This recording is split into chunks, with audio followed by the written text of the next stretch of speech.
Happy Monday afternoon, evening, whatever the case may be, or whenever you're catching us on the restream. Here in the great state of Arizona, after last week's attempt to go live on a couple of our remote sessions, we still have a lot of bugs to work out as we do that, but we're excited about being able to put together these shows Monday through Friday for your viewing pleasure. Now, because of that, we do require you, or need you, or ask you, beg of you, to like, share, follow, subscribe, and of course, to help the algorithm out, please comment every once in a while, like, give a thumbs up, share a video. If you find something that's of interest to you, maybe somebody else will find it interesting as well. That being said, we have an unbelievable show for you today. We had the opportunity to interview the winner of the Daytona 500 at a private hosted event last week. Michael McDowell actually won the Daytona 500 this year, and he had a private event at his brother's house here in Peoria. Now, for those of you who don't know, Michael is a Glendale resident, a Glendale native, so it's kind of the hometown hero coming back after winning the Daytona, which is awesome. So we're going to have more for you on that. It's a little teaser to get you interested. Hopefully you'll stick around for the finale, which will be Michael's party, and kind of hear a little bit from Michael directly. But without further ado, I'm happy to be back in Arizona. Although I do love the state of Texas, I do love the people, and I definitely love the country life. It's just a whole different pace out there. When I come back to Arizona, it's hustle and bustle, nonstop, 18 hours a day out there. Things kind of move at their own pace, just a little differently. And people are a lot more friendly. Let me tell you one thing I think is really crazy about Texas. When I'm here and somebody holds the door for someone, I look at them and I see that people are like not really thankful for something stupid like holding a door. In Texas, people will go out of their way to open and hold doors for you and be like so thankful. They'll be like, thank you, sir, this, that, and the other. And the language is very respectful. Now, that's not all of Texas, but a lot of these smaller communities are still very much teaching the young men and women in these communities how to be respectful towards other people, not just elders, but to people their own age too. Sir, ma'am, yes, no, looking people in the eye is all very important. But another great thing about Texas is that they opened up. The mask mandates went away, and Claire was so excited to go to school the next day because she didn't have to wear the mask in school. But that leads us into our first story, which is pretty interesting, because for all the good stuff that comes out of Texas, we constantly have the bad things. Now, as you may know, in Austin, the Attorney General tried to sue the city of Austin for failing to honor the release of the mask mandates.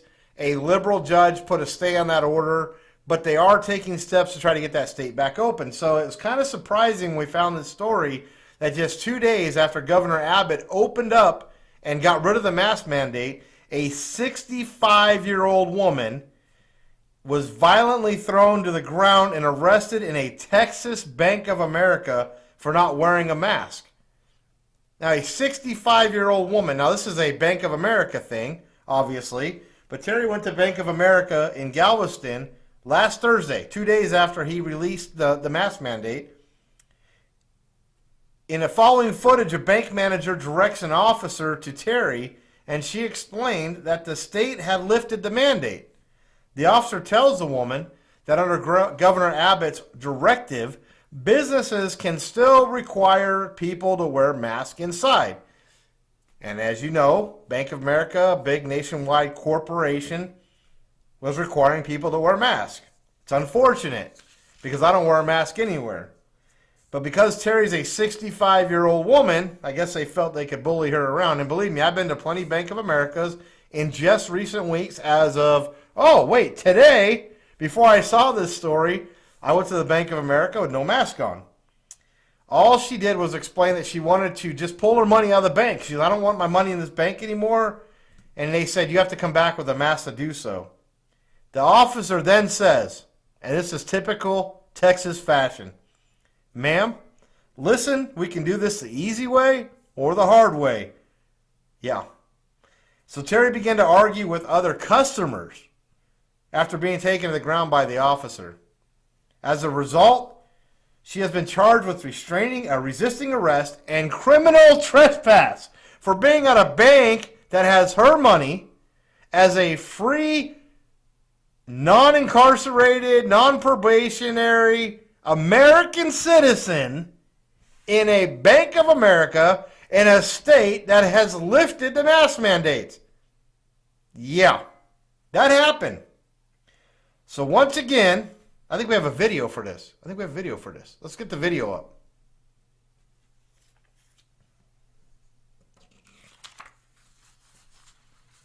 Well, then you have to abide by the rules, and you have to have a mask on. This is a state? It's not. Businesses have the right to refuse service, even if you're not wearing a mask. That's their choice. Awesome. Well, you need to go and get a mask and then take your money out. You're not allowed to do... Ma'am, listen, we're going to do this the easy way or the hard way. What are you going to do, arrest me? Yes, for intruding on premises. That's hilarious. That's exactly what it is. Yeah, and you believe in this? I believe in it. Do you believe in this? The laws, yes. The law says that I do not have to wear a mask. You can, not in public, but you're not in public. You're not in public. Yes. I'm not going to argue with you about this. This is not a public place. This is a private business. No, you're not. We're going to go outside. Are you serious? Do I look like I'm kidding? Well, I don't know, because let's go walk outside. You've got some issues. I've got issues. That you're taking away people's human rights. Okay. Let's go outside. Let's go outside. Shoot me, people? Is he going to shoot me for trying not to breathe? Cool. Come on, dude. Don't do that. Oh no. Ma'am, put your hands behind your back. Not wearing a mask, people. This is what they do to you. Let's slow everybody down.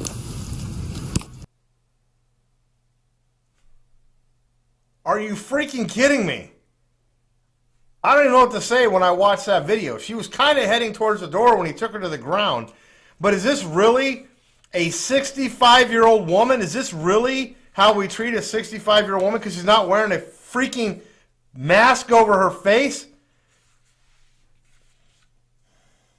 Illegals are being allowed to just break the law by coming to this country illegally. That's why they're called illegals, right?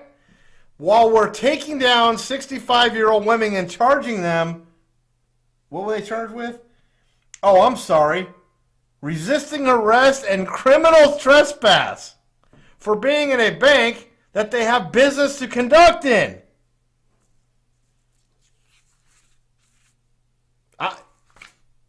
Every day, I become more and more woke. And you know what's funny? Okay, here's my wokeness. So when Donald Trump became president, you know all the snowflakes out there were like, not my president.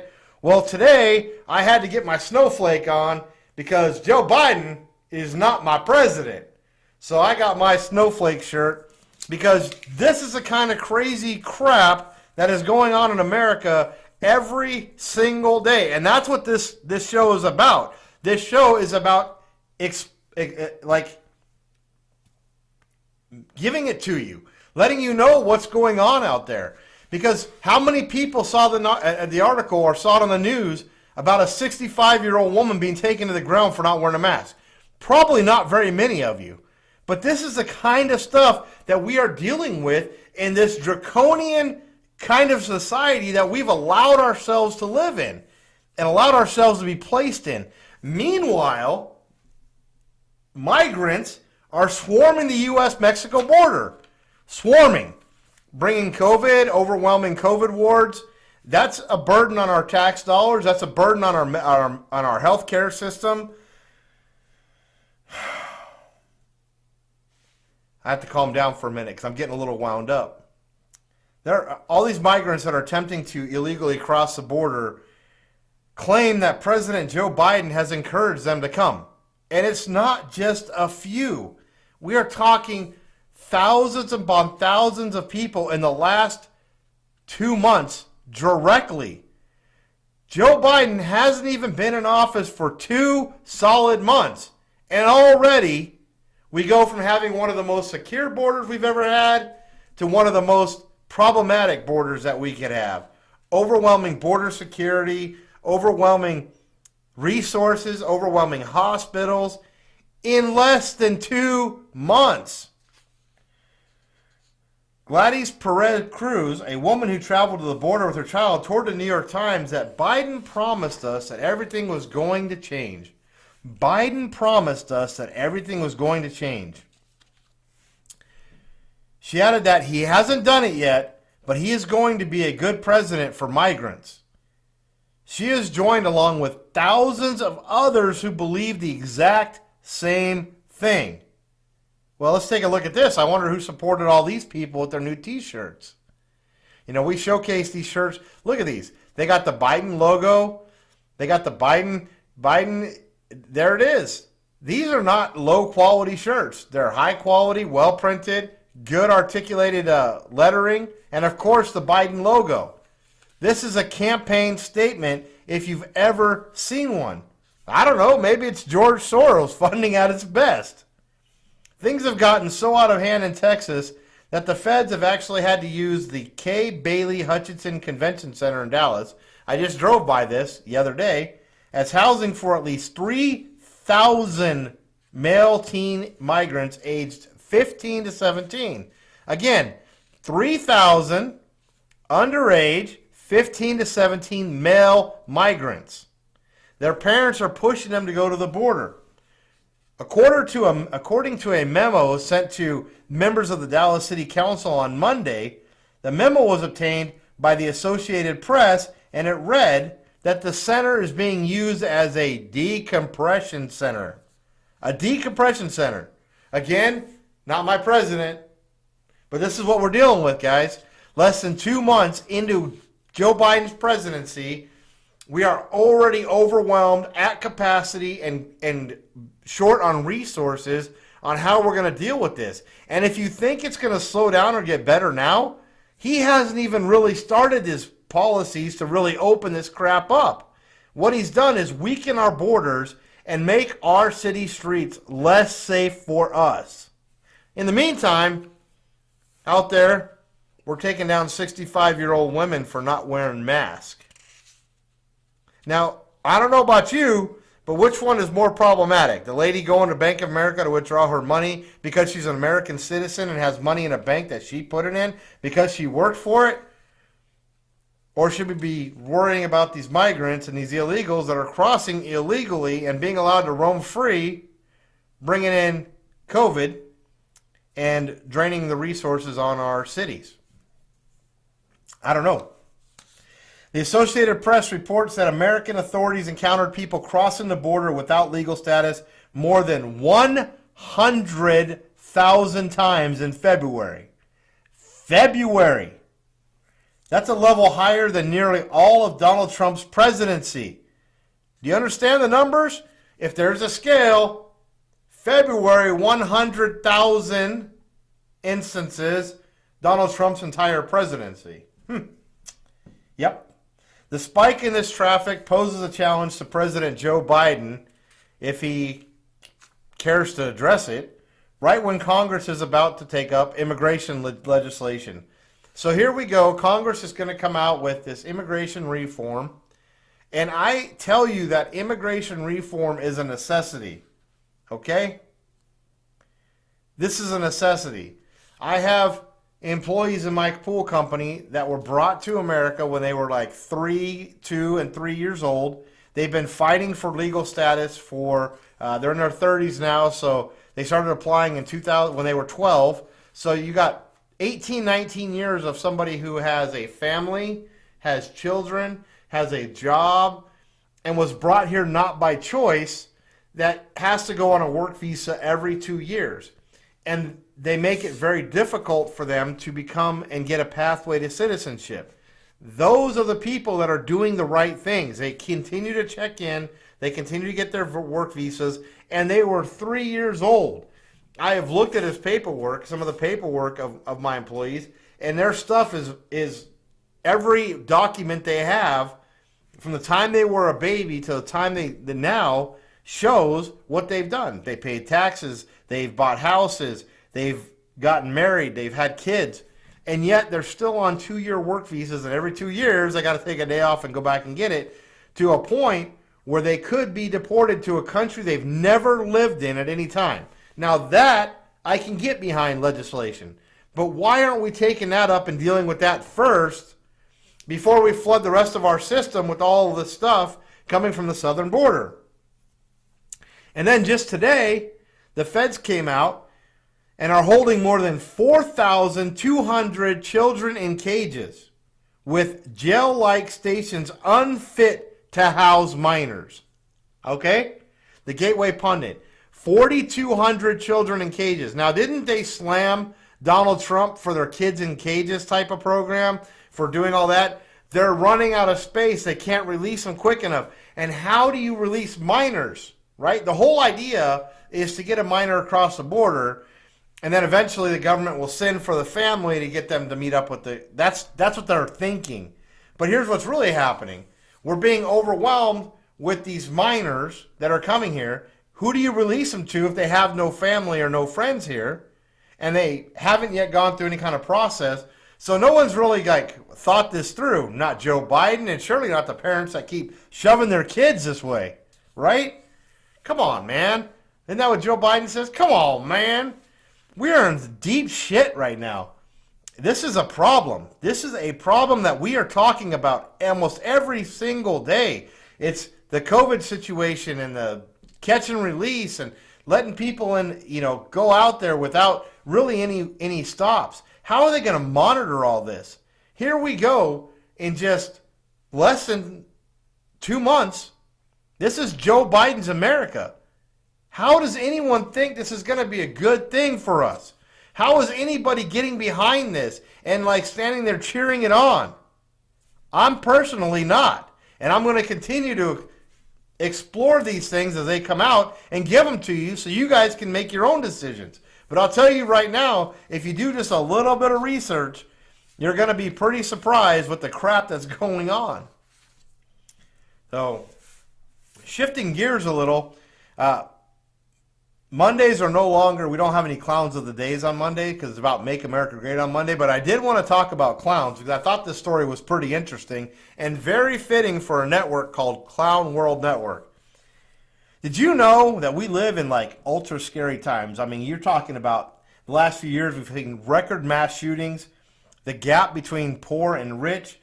We have the largest immigration crisis. The stock market looks like it's about to crash. But in the eyes of our citizens, you know what's a graver challenge than all of that? Even more than terrorism. Even more than death. Even more than climate change. Yep, you guessed it. More people in America are afraid of clowns. That's right, clowns. In a poll conducted with Vox and the Morning Consult, 42% of Americans say they were, in some capacity, afraid of clowns. Among voters 18 to 29, nearly 1 in 3 admitted to at least a minor case of, and I'm going to mutilate this, coulrophobia. Coulrophobia? Fear of clowns. It's actually a real thing. In another poll conducted by Chapman University, which asked 1,500 Americans to identify their greatest fears from a list of topics, it was surveyed that people are more afraid of clowns than a possible terrorist attack, a family member dying, climate change, biological warfare, and the always terrifying Obamacare. More people are afraid of clowns. And yet, one of the most popular restaurants we have is with a clown. How crazy is that? I thought it was fun. I thought it was funny. I mean, to have the Clown World Network, to be honest, the clowns that we bring, you should be afraid of. They're in control of your lives. And that's what's so important about this story, is that we're giving you a reason to fear the clowns. Every clown of the day that we feature is someone who has a direct impact on your life, be it through the CDC, the health, the President of the United States, the Speaker of the House, governors who are trying to go after social media platforms regardless of what party they're with. But can you believe that you're not alone in your fear of clowns? That is pretty crazy to me. But it makes sense, because starting this network and seeing the crap that goes on, it is a difficult task for us to filter out who we're going to use for Clown of the Day, because the pot is so big and so full that it really just is very disturbing. This is our politics at best. This is our politicians. This is what's running America. Clowns. Freaking clowns, guys. So we've kind of segued into it. I've been excited about this story since last week. And I really want to say I'm really honored. Michael McDowell, your family, thank you guys for opening up to Clown World Network. We had the opportunity. We were the only media company that was there. And yes, we were and are a media company. We went to kind of an epic celebration last week with Michael, who was the winner of the Daytona 500. I kind of alluded to this at the beginning. NASCAR's biggest race of the year. Michael's brother Bill hosted the celebratory event at his residence in Peoria, and CWN was there to cover the action. Michael is a local Glendale, Arizona resident. In 14 years of racing and 357 races, he has never finished first. He's finished a lot of other places, but never first. So it comes with kind of bittersweet victory, winning the Daytona 500 as his first ever victory in NASCAR. What's cool about this is one of the best things that Michael had to say about the surreality of the win. We were only in the lead for about 3 or 4 seconds, and then the race was over. That's amazing to me. Michael is a very humble, God-fearing Christian. Michael comes from a great family. He's surrounded by a great group of friends. He's just an all-around good guy. So we're going to play a 5.5 minute video, kind of just showcase you what we did and what we were up to at the party. Again, it was not a scripted event. This was an event that Michael was here. He was at the invite of his brother. It was like a lot of family and friends, and we actually got invited to it. So we were really impressed that we had the opportunity. We thought it would make a great Make America Great Again segment because we love hometown heroes. We love Cinderella stories. We love all those things that, you know, the underdog, and Michael was surely the other underdog in this race. So without further ado, let me go ahead and spin this video up.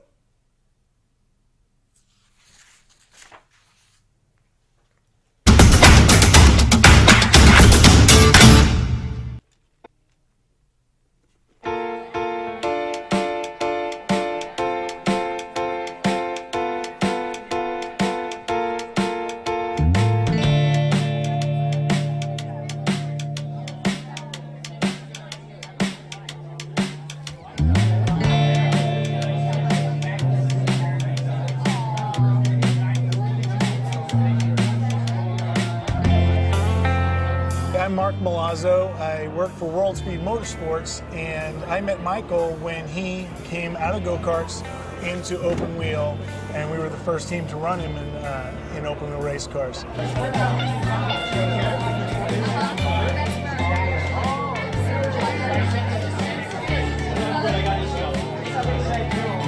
Hi, I'm Bill McDowell. I'm Michael's dad. This is a 40-year lifetime friend, Paul Riccitelli. Paul's been there for us from the start. I mean, he was there right after Michael was born, and through the years he's been a part of all of our racing, helped us with lots of projects, and couldn't have done it without him. Yeah, I'm so happy to be part of it. I'm so glad and proud to know Michael, and so happy for him. It's amazing. And I found in my stash, here's a picture of Mike with one of his first trophies back in the day when he was racing ADRA in the desert. And then he transformed into the pavement and started having more fun and going faster. It's just such an honor to know this young man and his family, and everybody's so awesome.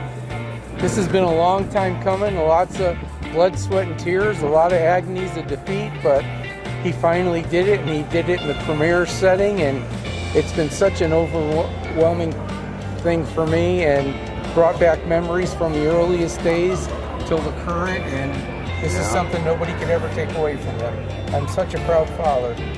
Yeah, me too. And it's part of, feel like I'm one of the tribe that helped raise the little guy, so it's right out. That's cool. Yeah.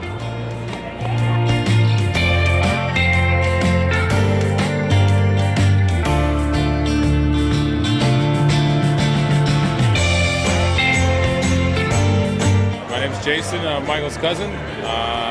Just want to say how very proud I am of him and what he's done and accomplished with the Daytona 500 win. Not that I didn't ever expect it, because I knew he could win in NASCAR or anything he can get in. It's been a long time coming since we were sitting at Pedro's eating chips and salsa as a little kid, but I'm happy for him. I'm so proud of him. He deserves it. His family deserves it. His dad, his brother, all the hard work they put in. I'm just so excited for him, all of them. It's a great experience, and I'm happy to be here. From Glendale, Arizona, for Bob Jenkins, Front Row Motorsports has won the Daytona 500. How about that? Man, that's a huge win for Michael McDowell and that team. Doesn't get any bigger than this. Yeah, this has been just a fun journey to, not only win the Daytona 500, but to celebrate with my friends and family, people that have helped me throughout the years. And so much goes into this. It doesn't happen overnight, and for me it took 14 years in the Cup Series before getting my first win. But leading up to that, the 20 years it took to even get to the Cup Series, to be able to have the celebration with everybody that was a part of that, and help me with each step. Whether that's coming from karts to Formula cars to ARCA and then into Cup. So it's been a fun week to be here home and seeing friends and family and enjoying the win and kind of reliving the moment from Daytona.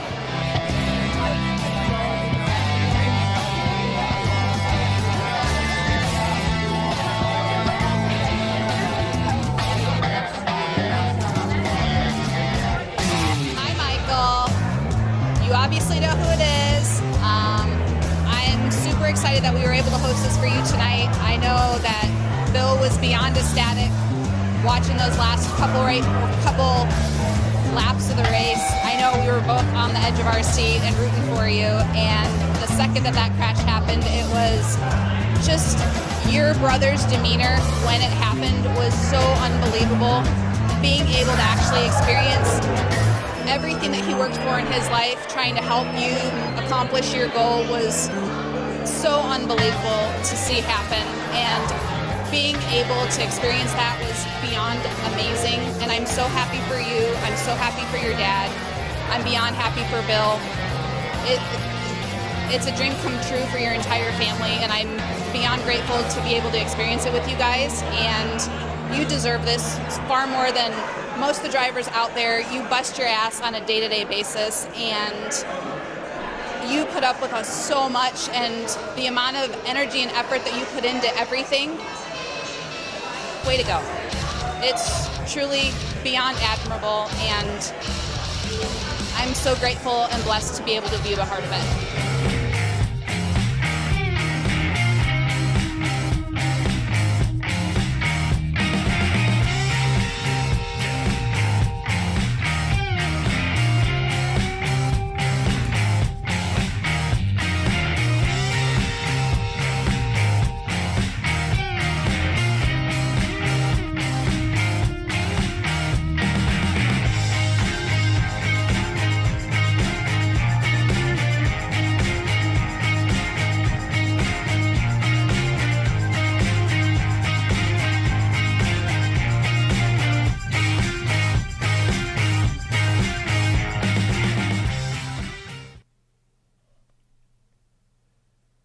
What did you guys think of that? It was pretty cool, wasn't it?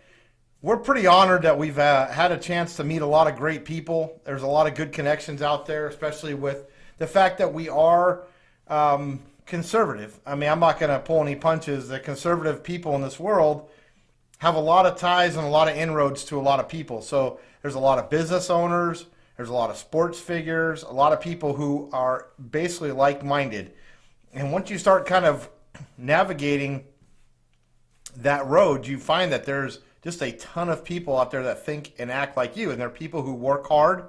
They're blue-collar people. Michael, 14 years and 357 races without a win, but yet he got in his car and he put out his best effort every time, just waiting for the opportunity. And his opportunity came in the form of the Daytona 500. That's pretty freaking badass, I got to tell you. And he is one of the most unbelievably genuine people I've ever met in my entire life. So what we're doing is with our Make America Great Again Mondays is we don't want to talk about the negativity of the clowns and all that stuff. We want to talk about people who are doing good things. The full clip is about 12 and a half, 13 minutes, lots more interviews, a lot more images, but it'll actually be posted on our YouTube, and we have it under a section called Make America Great Again. So any of our Make America Great Monday episodes will be there in their own little folder, their own little file. We'll also have our Clown of the Days because we've got some really good ones, and we'll continue to build on the momentum that we have. Now here's kind of a cool thing. I want to put this out there. One of the things that my vision has been that we get to involve businesses and people in other states. Right now, we're kind of limited geographically to Arizona and Texas because those are where we travel to. But there's an opportunity for us to showcase small business owners, people doing great things, and it doesn't matter how old they are. They don't have to be business owners. Michael McDowell is a racer. We've had Ammo AZ. We've had a small mom and pop business on the side of the road that made plaques. We've had Tony from Fired Up. I mean, you know, he's awesome. The idea is if you know of someone out there who's living the American dream, who is making America great by putting forth the best effort every single day of their lives, I encourage you and I ask you to please forward their information to us. We will find a way to get a videographer out there. We want to tell their story. And it's a great thing that we can do for them because we're going to produce a really high quality video that they can put on their website and help them grow their business. But what we want is we want our community to continue to grow and continue to support each other, because that's what's going to keep America great, is to continue to grow and support each other, continue to be involved, have a voice, and be heard. And that's what we want to do. As always, I thank you for allowing me to have a voice and to be heard, and for joining me on these little journeys that we take. As always, be good to each other. Know that I love you, and we'll talk to you again real soon. I'll see you all tomorrow. Have a great evening. Biden's not my president.